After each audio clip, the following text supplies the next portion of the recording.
नमस्कार, मी सीमाताई नांदेडकर. माझ्या चॅनलमध्ये तुमचं स्वागत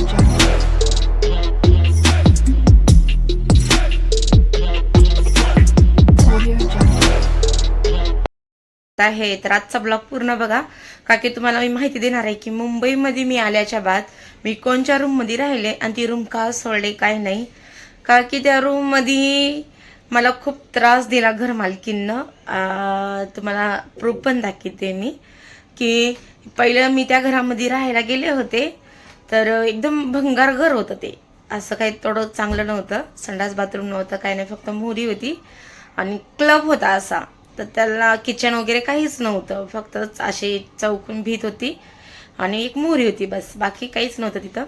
तर तिथं राहायला गेले मी आणि नंतर त्या घराला मी कलर वगैरे देऊन मस्त बनवलं होतं.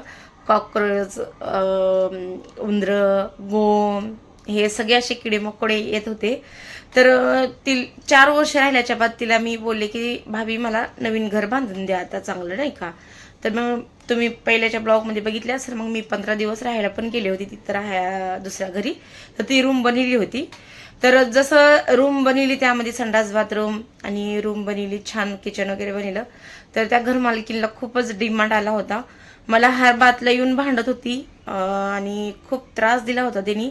मला न सांगता घरातल्या वस्तू भिताड पाडायचं, दरवाजा इकडचा इकडे करायचा, खिडकी इकडची इकडे करायची, असं त्याने 3-4 वेळेस केलं. कदरून गेले होते मी, म्हणून मला रूम खाली करावं लागली. मला खूप परेशान, एकदम भांडणं झाले होते. का की मी एवढ्या घाण रूम मध्ये मी 4 वर्ष काढले तिथे. आणि नंतर त्यांनी चांगली रूम बांधल्याच्या बाद जास्त भाव खायला लागली होती घरमालकीन. आणि त्या टायमाला मी एवढ्या खरंच खूप एक तर लादी नव्हती, काहीच नव्हतं. कोबा केलेला तर ते कोबा सगळं तुटलेला होता, असं नाही का. आणि एवढे उंदरं इकडं तिकडं सगळं. मला टमाटर, फ्रीज वगैरे तेव्हा काहीच नव्हतं माझ्या घरामध्ये. तर मी टमाटर वगैरे सगळं लपून ठेवायची मी. तर तुम्हाला दाखवते बघा ह्या व्हिडिओमध्ये बघा, का की हे लॉंग व्हिडिओ असा नाहीये, आडवा उभा आहे. तर तुम्हाला मी दाखवते की मी ते रूम कशी खाली केली आणि ही रूम कशी घेतली, मी किती रूमा बघितल्या. ह्या व्हिडिओमध्ये तुम्हाला व्हिडिओ पूर्ण दाखवते. तुम्ही सगळं ब्लॉग बघा आणि मला कमेंटमध्ये सांगा. जर तुमच्याकडे जर असेल चांगली रूम तर माझ्यासाठी खरंच नक्कीच शोधा. तुम्ही मला एवढं मदत करा, माझे सबस्क्राईब जे तेवढे आहात तुम्ही प्लीज. आणि मला मुंबईमध्ये मला चांगलं घर शोधायला मला मदत करा फक्त. तर चला दाखवते. तर हे बघा, आमच्याकडे पहिलं कासव होते. काकी बहिणीच्या मुलानं आश दिव्यासाठी हे 2 गिफ्ट म्हणून दिले होते. तर एका खिडकीला हे कासव आम्ही ठेवायच्या टोपामध्ये. नंतर बहिणीच्या मुलांनी त्यांच्यासाठी घर आणून दिलं होतं काचाचं मस्तपैकी, तर मी खिडकीच्या बाजूला ठेवायची. तर हे बघा, हे असं हे घर काचाचं घेतलं होतं आणि ही खिडकी 2 वेळेस घर मालकीनं चेंज केली होती. तर तुम्हाला दाखवते बघा, इतकं परेशान केलं होतं या घर मालकीनं, काय सांगू तुम्हाला. रडकोंडी जीव आला होता, तुम्ही आता बघू शकता. का की घर एवढूस आणि त्याच्यामध्ये एवढं धुवा केला होता त्या घर मालकीनं. पाण्यामध्ये सगळ्या जेवणामध्ये सगळं धुवा केला होता. तर हे बघा, तुम्ही बघू शकता, एवढूस घरामध्ये तिनं 2-3 वेळेस खिडकी बदलली आणि हे काय म्हणतात दरवाजा बदलला. तर तुम्ही बघू शकता किती पसारा आणि किती धुळडा झाला माझ्या घरामध्ये, कांद्यामध्ये, पाण्यामध्ये, पिण्यामध्ये, पलंगाला, हे सगळ्याला. एवढीच रूम होती, मोठी पण नव्हती, काहीच नव्हती. तरी पण घर मालकीने एवढा त्रास दिला होता मला, रडकुंडी जीव आला होता मला खूप, माहिती आहे का. आता तुम्ही बघू शकता किती हे झालंय बघा, सगळं धुवा. तिला सांगितलं ना, ती ऐकायची नाही, काहीच नाही.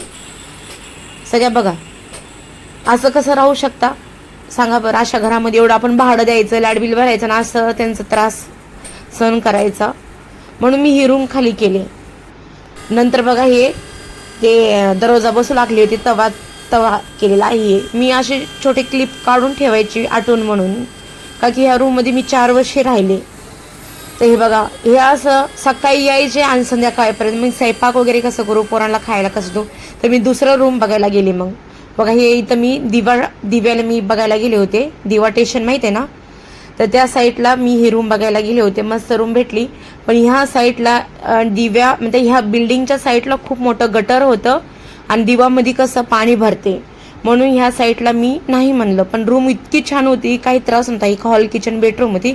मी आणि नवरा बघायला गेले होते ही रूम, मला खूप आवडली होती. नंतर दुसरी रूम बघायला आली मी, ही जे मी आता राहते ही रूम बघायला आली मी.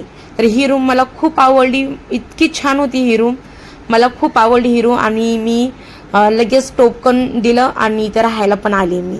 मला खूप आवडली ही रूम. आणि आता ह्या रूममध्ये मला म्हणताना 5वं वर्ष लागणार मला ह्या रूममध्ये. जूनमध्ये मला आता खाली करायची हे रूम, म्हणून मला दुसरी रूम बघा तुम्ही सगळ्यांनी प्लीज मदत करा. मला अशीच रूम पाहिजे की तिथे किटकिट राहायला नाही पाहिजे घर मालकांचं, नाही का. तर मग मी काय केलं, हे सगळं रूम बघितल्याच्या बाद पसारा वगैरे मी आपला पॅक केला.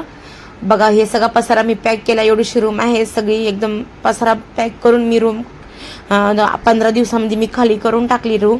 आणि त्या साईडला शिफ्ट झाले. तर तुम्ही बघू शकता किती एवढीशी रूम आहे, तिथं बसायला सुद्धा आम्हाला जागा नव्हती, काहीच नव्हती.